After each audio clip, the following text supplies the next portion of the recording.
Hi, I'm Steven Vantassel. You're listening to Living the Wildlife, discussing all things related to vertebrate pest control as part of the Pest Geek podcast family. This is the disclaimer for Wildlife Control Consultant and Pest Geek podcast for the Living the Wildlife podcast. Always follow national, state, provincial, and local laws when using pesticides and or other control methods to manage pests.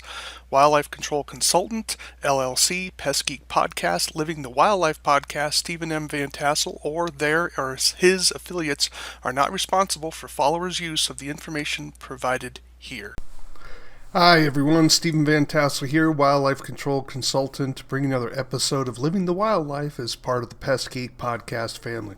Hey, glad to have you on board again. I hope your week went well. Mine was mostly in the office, so a lot of screen time this week. But I'll be traveling here shortly. I've got going to be traveling in 2 states, so it's going to be quite a week of driving this coming holiday week. I'm recording here before President's Day weekend, but I'm sure that most of you don't have President's Day weekend off. But nevertheless, do take a few moments, if you would, to subscribe to the channel, ring the bell, and if you could give us a 5-star review, that would be most appreciated. You can reach me at wildlifecontrolconsultant@gmail.com. wildlifecontrolconsultant@gmail.com. Would love to hear from you. Thoughts about the show, thoughts about future shows, and perhaps you may even I don't want to be on the show. I'd love to hear from you. Make arrangements for that. Again, a lot of people are very shy about that. Not kind of confusing to me, but nevertheless, we would be interested, even if you don't want to be on the show. Perhaps you'd have a topic that you would like to get on the show. I would love to hear from you from that as well.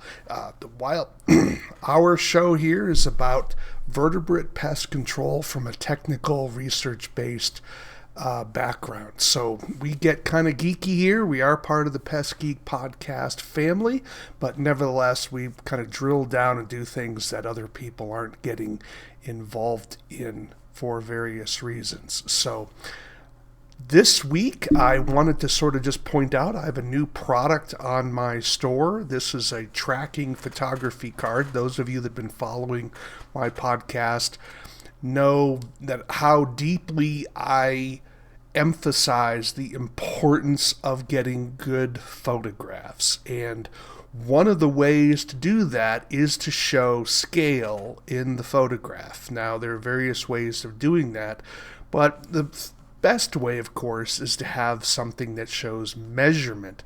But this particular card also has a key, and I'm showing you the front and back here in this particular photo, of various tracks. So it can be, so if you're taking photographs of tracks frequently, it kind of helps you get some common animals that you may encounter in the field, and plus some dimensions there to help you identify source of that track, or maybe at least get it down to maybe the genus, if not the species. So it's a credit card size. Slip it into your wallet, carry it with you. It's also gray, if you're wondering why it's gray, and the reason why it is gray is so that it doesn't overwhelm the white balance of your camera. And so big fan of these types of things. I produced one from my own business, but nevertheless, I'm advertising. This one was produced by someone else, but I like the fact that it had those tracks on there. So those of you that encounter some tracks, it kind of gives a nice little key there, and something to check out. You can purchase these online from my website at Wildlife Control Consultants, new product I have. All right, well, enough of that. Let's get on with the topic of today. And so I wanted to talk about how biases can hurt your business. I was reading an article, and it basically was talking about the role of bias in terms of investing. And this is where a lot of research has been done, of course, and in the area of investing, in terms of how our emotions and how our biases impact our role of investing. But the fact of the matter is that biases can also impact negatively your business. Now, A lot of people think, oh, I'm not biased. You know, they hear, when they hear bias, they hear prejudice, and they always think of that in terms of negative, in a negative way. Biases are not always negative. And so the question is, in terms, this is where my philosophy background comes in.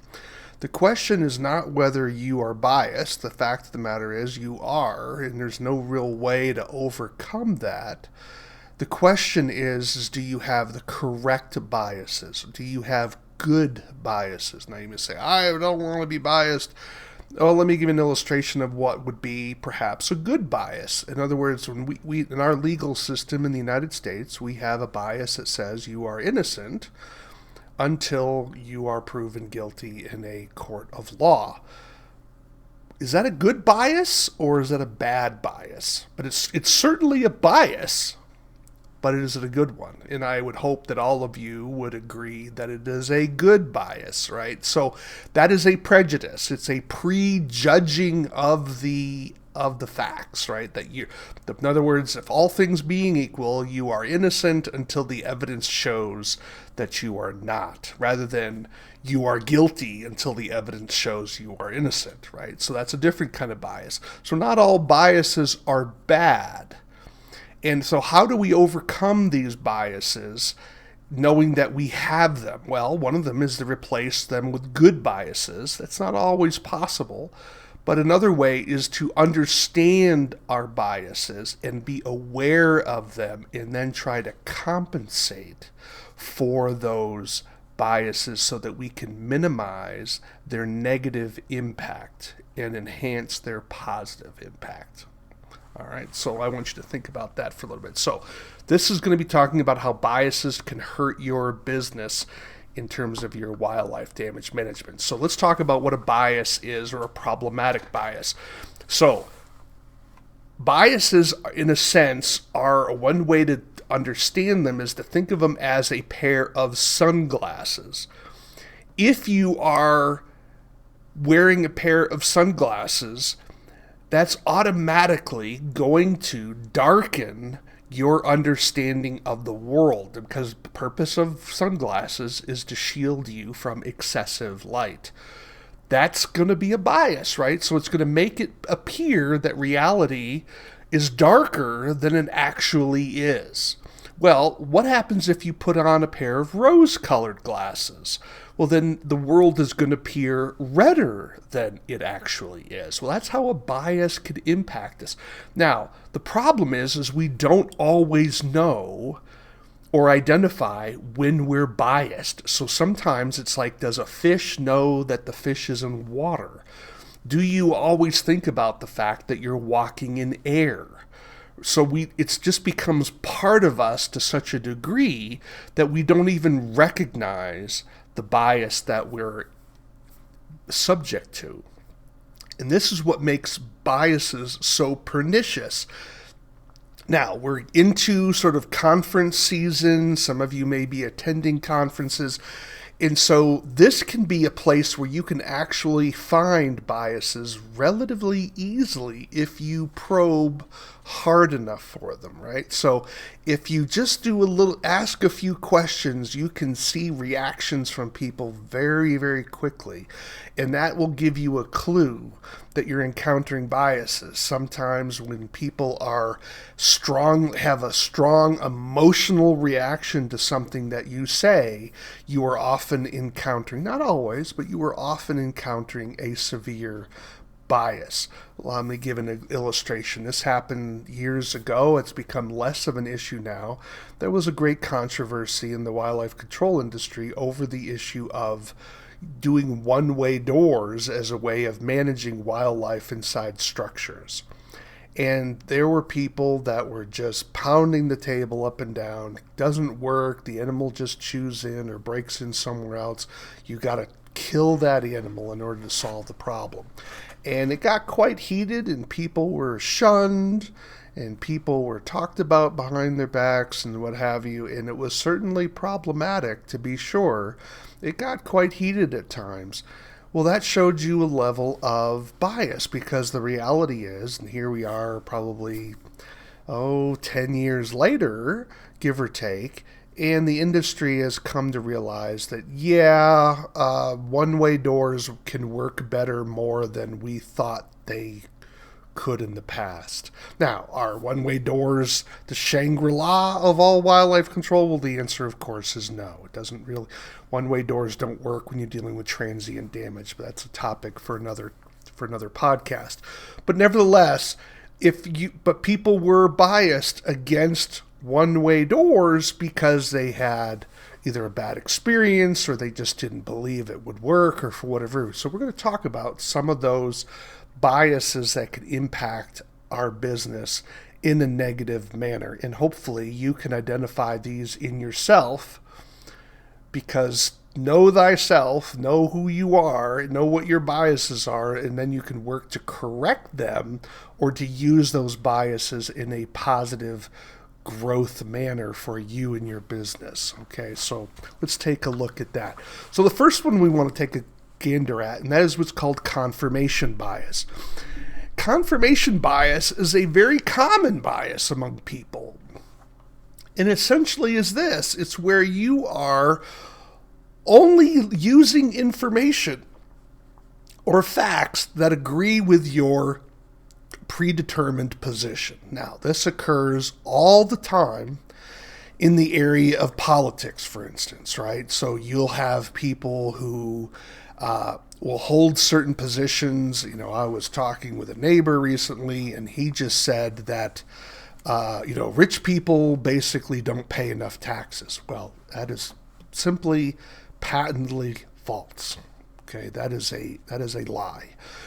Rich people in the United States, as far as federal taxes are concerned, pay far more taxes than the lowest 10% of our populations. So it's simply not true. But I could not convince him otherwise, right?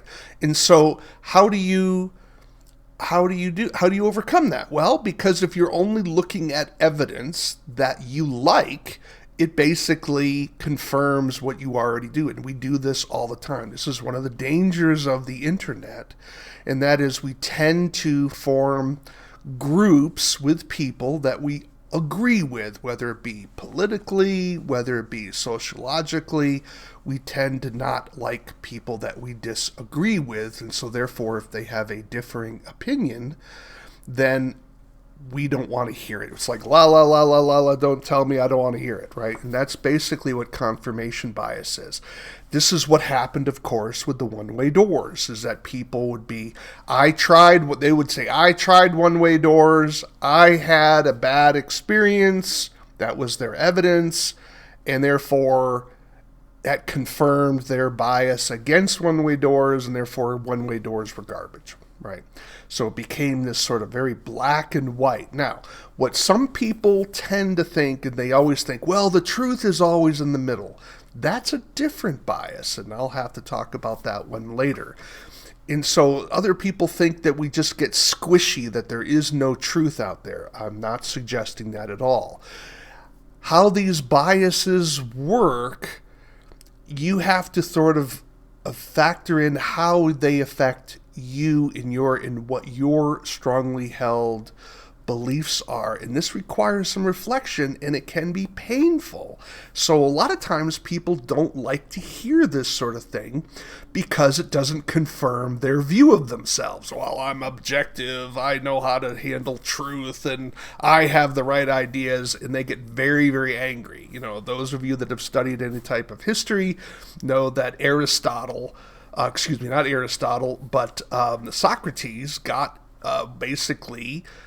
he committed suicide because he was condemned to death because he was confusing the youth, corrupting the morals of the youth. And what did he basically do? Well, he asked a lot of questions that people didn't like where the line of questioning was going. And you want to piss people off in a hurry, ask the right questions, and you watch the knives come out, right? And so you'll see this all the time. Well, that's confirmation bias. And so how do you overcome confirmation bias? Look for evidence and facts and ideas that counter your preferred position.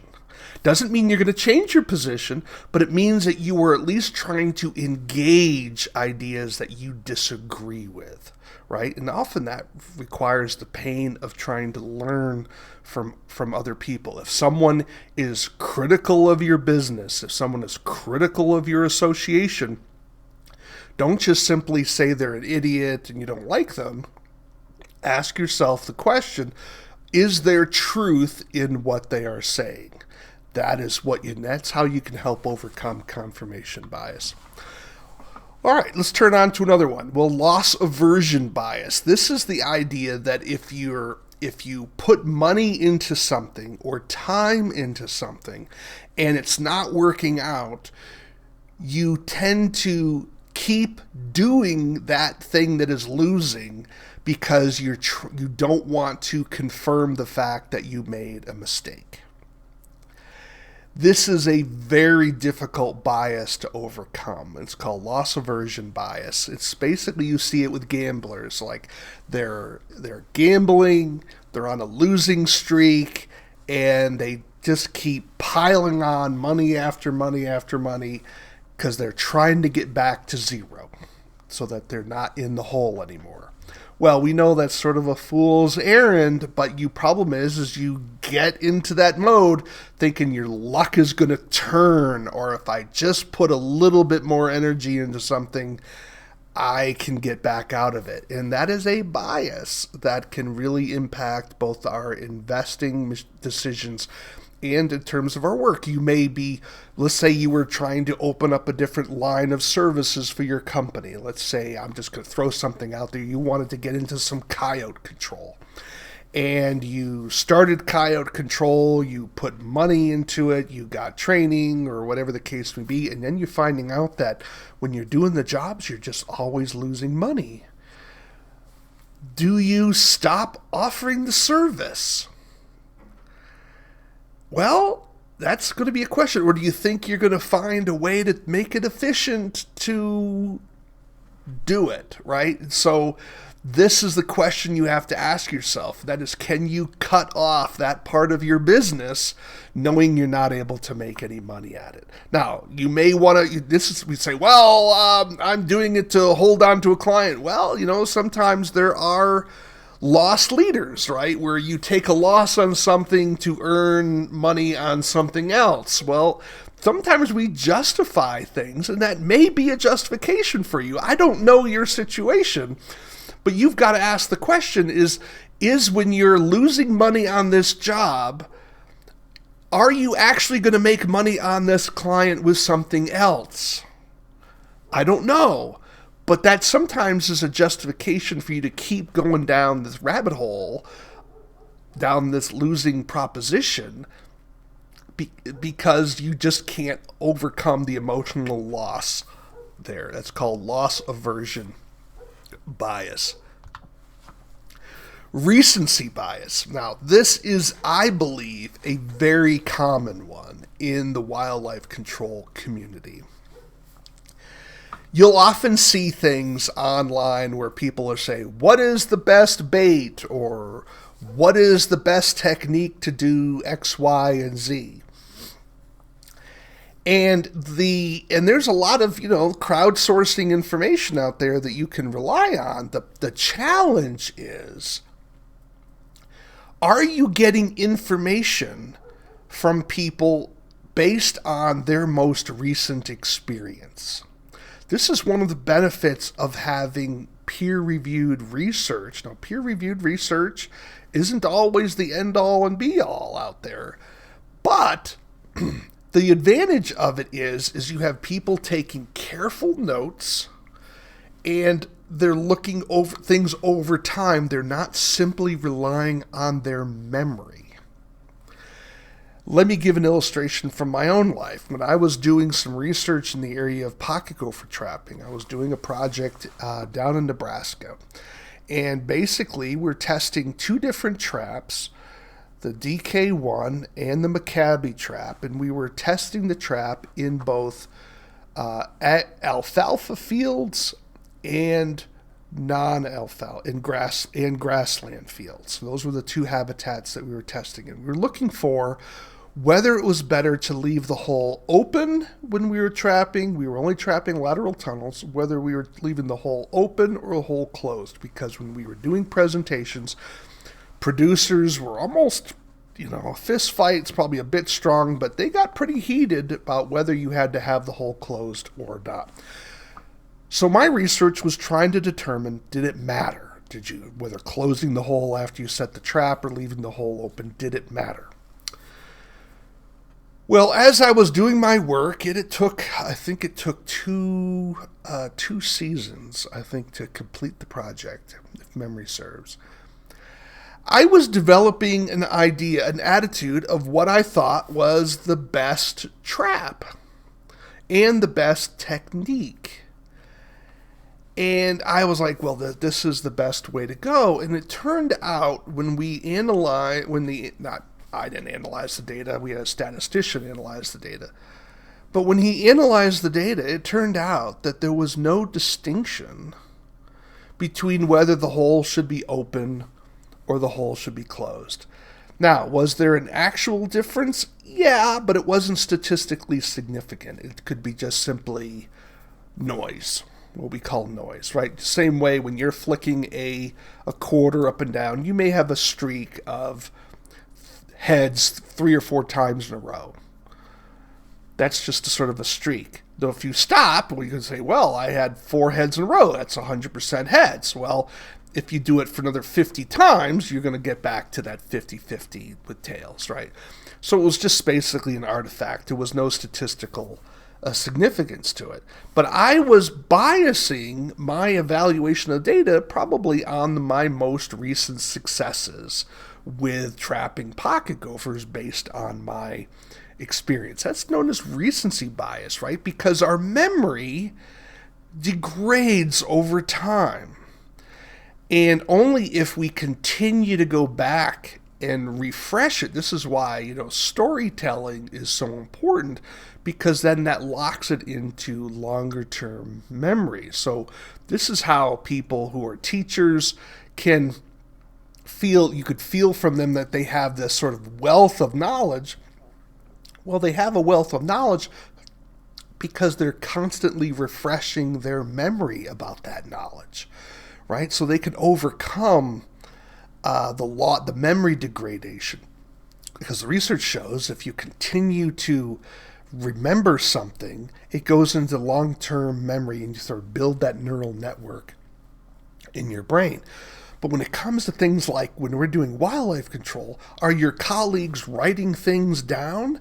I find that when I go to conferences, I don't see people taking notes. They just think they're going to remember all this stuff. And the fact is, they don't, right? And so when you're asking these questions online, the information isn't bad, it just may not be complete. It may not be the whole story, and you have to ask yourself, are you just getting the most recent information? Same way, that cuts both ways, both positively and negatively. If they've had a bad experience, that's going to have that recency in a recent past, that's going to be a recency bias. If they've had a good experience with something, that's going to be a recency bias. So that may not be the total picture of something. So keep that in mind, because our memories degrade over time. Familiarity bias. Again, this is sort of similar to what I just talked about in terms of recency bias, but with familiarity bias, here we are emphasizing something that we are more comfortable with, and we're devaluing something that we're less comfortable with.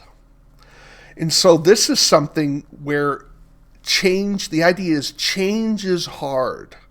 So we often tend to keep doing what we're doing because we're comfortable and it's familiar with us. Whereas trying something new is scary and strange. And we often resist it. And it can be very difficult for us to overcome that. And so this is where we have to evaluate in terms of our business. Are we are we thinking about, are we doing this because it is the best way to do something? Or are we doing this just because this is the way we've always done it? Now, change doesn't always mean better, but the familiarity bias often keeps us trapped in a particular pattern because it's comfortable. And same way when it comes to eating, when I encourage people to read and they don't like to read, well, they're just going to keep on what they're doing, right? So change is hard because it requires you to do something different than what you're comfortable with. And that's a familiarity bias. Anchoring bias, and this is where we'll close with this one. If you're in sales, you know, or you should know about anchoring bias, because it is one of the most powerful tools you can use to leverage your clients. So this is where you can take advantage of this and become a better salesman by anchoring bias. What is anchoring bias? Well, if I tell you that this book is regularly $25, but right now I'm going to sell it to you for $15. Now notice what I did there. I anchored your mind in the price that this was $25. That anchored you. Then I said, it's now $15. What did you immediately feel? Oh, that sounds like a bargain. But is it? Maybe the book was never worth $25. Maybe it was always worth $15. But it gives the sense that there's a bargain there because you anchored the person. What are they comparing the $15? Is it anything objective? No, you just that number is just out of thin air. But because you automatically attributed the $25 value to it, when I said it's now $15, you felt that you were now saving $10. People do this in sales all the time. They'll say, if you buy now, it's going to be this. So they add a little bit of that emotional pressure, and they use anchoring as a way of making you feel you're getting a bargain. The value of this product is $100, but if you call today, you can get it for $19.95, right? This sort of thing. It goes on all the time. That is called anchoring bias. And so you can use it to your advantage to sell to your clients. I mean, whether you think this is deceptive or not, this can be kind of weird, right? Because obviously there are sales, right? People do have sales. I've even had a sale in my business, right? But it's also a bias in the sense of we take information that we've had in the past, our view of the world, and we use that and we add more emphasis on that information compared to the new. We discount new information. That's also an anchoring bias, but it's often used in the area of sales. So where you take that initial price and then you discount it or say, oh, the price is going to go up, you better buy now. That's another way of doing anchoring bias. Well, we do that with information as well. So what do we do with all these biases? Well, the key is understand you are going to be biased. There's no way to get around it. We all have a limited view of reality. Nevertheless, it doesn't mean what your experience is not true. What it does mean is that it may not be the whole truth in how our opinions and our biases can act as glasses to twist and shade our understanding of reality. So we can't take the glasses off, right? We can't get out of our body and see things objectively, but we can test our biases and challenge our biases. One, by being aware that they exist and looking for information that counters our bias. One of the ways to do that is to talk to people you disagree with. Listening to this podcast, getting a different perspective. going to conferences and listening to other teachers, reading books, reading journal articles, reading articles from people who have experience within the field. Challenging your understanding of reality are ways of challenging your biases. And by exploring that, you can then come up with a more solid understanding of reality and make better decisions for your situation. But you have to have the moral capacity to change and to be self-critical and to recognize whether you were wrong, whether you were right, whether you were half right. Are you able to change? And are you able to understand that just because someone has a different opinion than you doesn't always mean you're wrong and they're right, or they're right and you're wrong, or vice versa. Sometimes it's just you're seeing one person seeing something from a different perspective. You're seeing it from a different perspective but maybe if you talk together, you can have even a bigger picture of reality, right? I think that's kind of where we came in our industry when it comes to one-way doors. That one-way doors are a powerful tool, but they're not necessarily the end-all and be-all for every situation, right? Now that was kind of that sort of polar opposites. We had two opposing positions, and now we have a more balanced position. Now, truth isn't always going to be that. So don't always assume the truth is in the middle, right? That's a different bias or fallacy. I call it the academic fallacy, that if you have two polar extremes, the truth is always in the middle. That is not true, okay? But it often feels that way because sometimes we're shaving off the harder edges and we're seeing what's called a little bit more nuance in a particular position. In that, this is why when I interview people about different products, one of the things I ask them is, when do you not use your product? When is your product not suitable? I mean, we had an interview recently with the manufacturer of ovo control. And I was really proud of him in the fact that he pointed out that there are places when ovo control should not be used. It's just not a suitable location. And that was huge for me because I didn't think about it the way he mentioned it. But here's a guy who's trying to sell a product, right? Nothing wrong with that. We need products out there. We need people to sell. But he was honest enough to tell you when not to buy it and when not to use it. That to me is huge. When you're talking to anyone selling you something, when they tell you information that goes against their interest, that is a very powerful thing, because you've heard salesmen who think, their product works everywhere, every time, never fails. That's simply nonsense, right? That's just simply not going to be true. It just flies in the face of just reasonableness. So that is one of the ways that we can help understand our biases, but we can't fix our biases or address our biases unless we become self-aware that they exist and how to counteract the negative impacts of those biases.